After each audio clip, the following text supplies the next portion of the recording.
Well, I think sort of an elephant in the room that we haven't talked about is AI. And that is a very prevalent conversation that I'm having, as you can imagine. And I think what is acknowledged is we don't know what that terrain is going to look like. We know it's going to change. We all love change, don't we?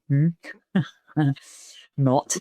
And I think there's a lot of anticipation and trepidation about what that looks like, as you'd expect on any level, from what jobs your kids are likely to have, and is it worth them studying this, that, and the other?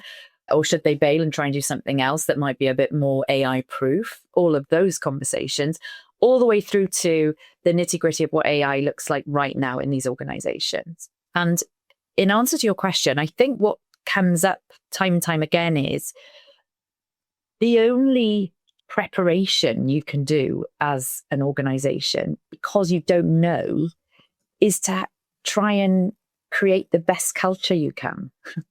Because having done that, you will be more agile because everyone's on the same page, because you're all there, because you're all driven by the same purpose, whatever that might be in your organization.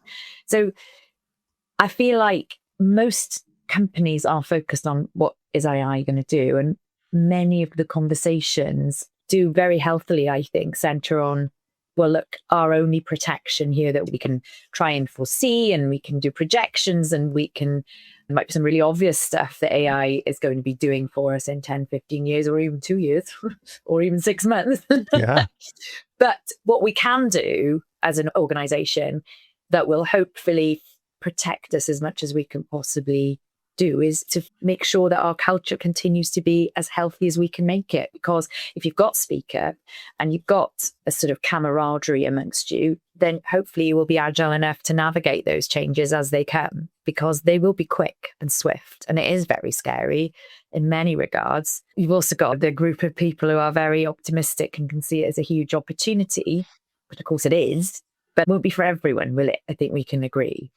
And that is what I've seen as a general trend around culture, I think.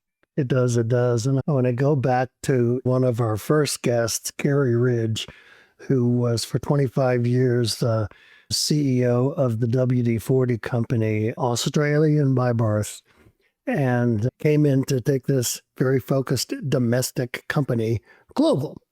Sure. And Gary's view was we need a culture across WD-40 that helps people realize that they belong to a cool tribe, and that's the language they use, they're tribe members. But key is to find what the right thing is for this culture, and then ensuring that everyone does the right thing in the moment. And then people don't have mistakes at WD-40 Company. They have learning moments, which is just a delightful reframing. That's really nice. I agree. But what it does is it says, if you have a learning moment, you may need to communicate your insights from that to a dozen people or 24 people so that no one else has the same shock. Right. And so it's about failure, isn't it? Learning is failure. Totally. You don't learn from doing things right, you learn from doing things wrong. And that, I think that's something that I've seen time and time again in a good culture, is a sort of recognition of that.